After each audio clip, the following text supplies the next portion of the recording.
My friend Allie collects stones from special places, moments, and experiences that she wants to remember. She slips these stones into the pocket of whatever jacket or sweater she happens to be wearing at the time. Months later, when she has long forgotten about these stones, she inevitably reaches deep into her pocket to find a pebble from her engagement party on Vancouver Island, a rock from her travels in the UK, or just a stone from her favorite neighborhood walking path.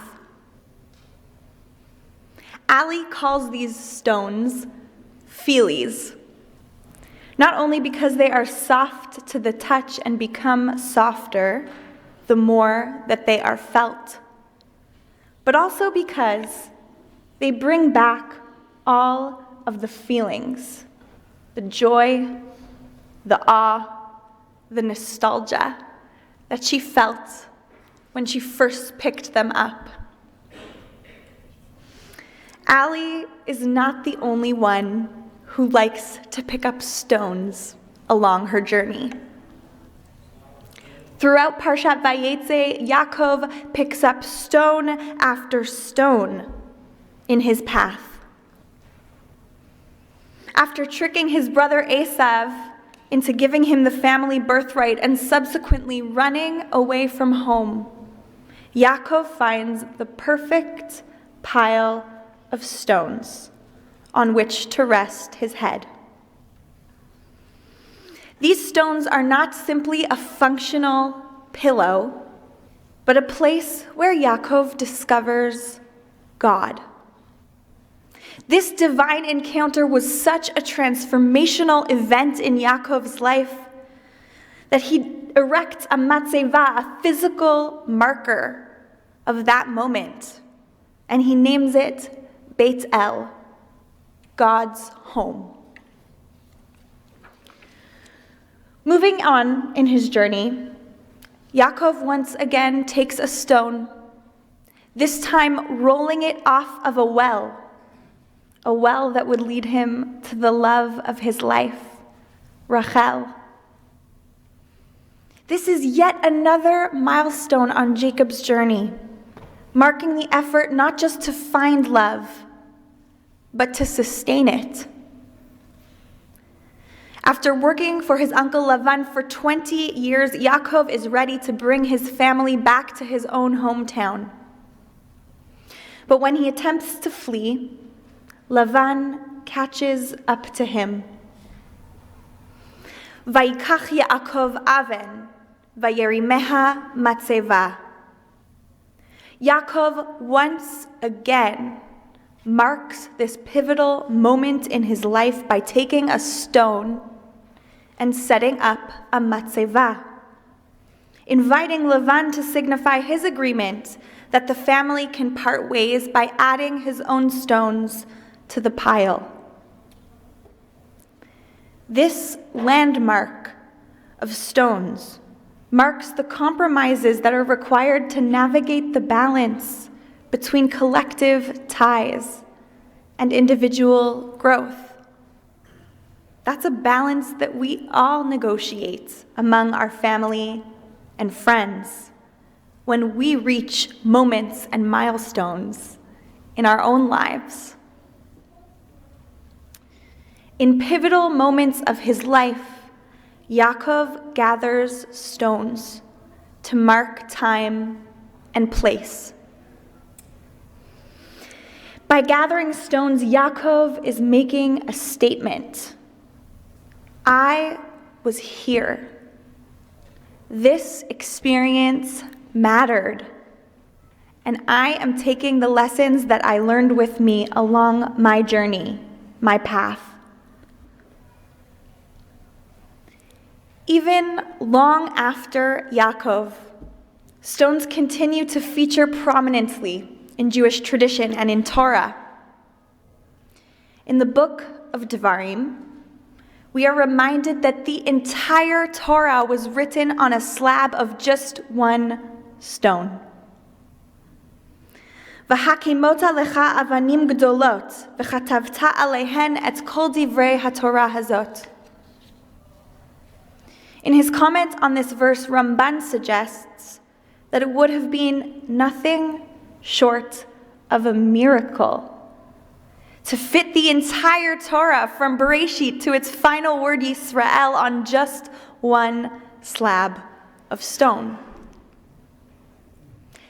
But maybe it's not that the entire Torah fit on one stone. Perhaps that one portable stone represented all of the Torah that Moshe and Bnei Yisrael had learned along their journey.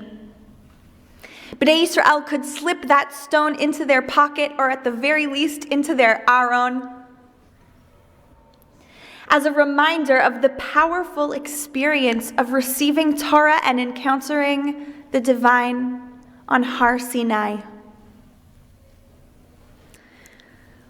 Like Bnei Yisrael, my own pockets are filled with touchstones, moments, people, Torah, that I carry with me on my journey and that continue to guide my path forward. I carry a stone for the first time I ever said I wanted to be a rabbi out loud, or rather, in a faint whisper to my mom and dad on the phone, unsure not only of how they would react, but also of myself. The Torah inscribed on this stone reminds me of the courage that it takes to embrace who we are meant to be, even when self-doubt makes us feel like an imposter. I carry with me a stone for the first funeral I ever officiated, and for the first eulogy I ever wrote. I remember being overwhelmed by the daunting task of summarizing a human being's life in only 5 minutes. As I listened to the family of the deceased share their stories and memories of their loved one, I realized that my role wasn't to craft the perfect words to memorialize someone I had never even met. At that moment, I understood that my role as a rabbi is to listen, to be fully present with a family's memory of their loved one, to honor the journey of every person, and to share the lessons that they learned along the way. I reach for this stone to remind me of the simple power of presence. I carry stones from time spent exploring prayer, tefillah, here in this community at Beth Tzedec. Last year, Beth Tzedec set out to gain a deeper understanding of the spiritual needs of our community. We developed a survey, and I hosted many one-to-one qualitative conversations that followed. Through these conversations, I understood the urgent need to balance keva on the one hand, the rich traditional structure of prayer, with kavanah on the other, heartfelt intention. In striving for this perfect, though I'm not sure there really is perfect, balance, our community counts itself among hundreds of other conservative synagogues and institutions who negotiate tradition and change, and seek to apply our inherited wisdom to our ever-changing world. Rabbi Akiva famously stood at the mouth of a well, in awe of how stones, though solid and enduring, are also smooth and malleable, shaped over time by the forces around them. The stone in that well and these stones in my pocket remind me that our Torah endures. It's strong. It is not diminished by its adaptability, its malleability, but rather it's strengthened by it.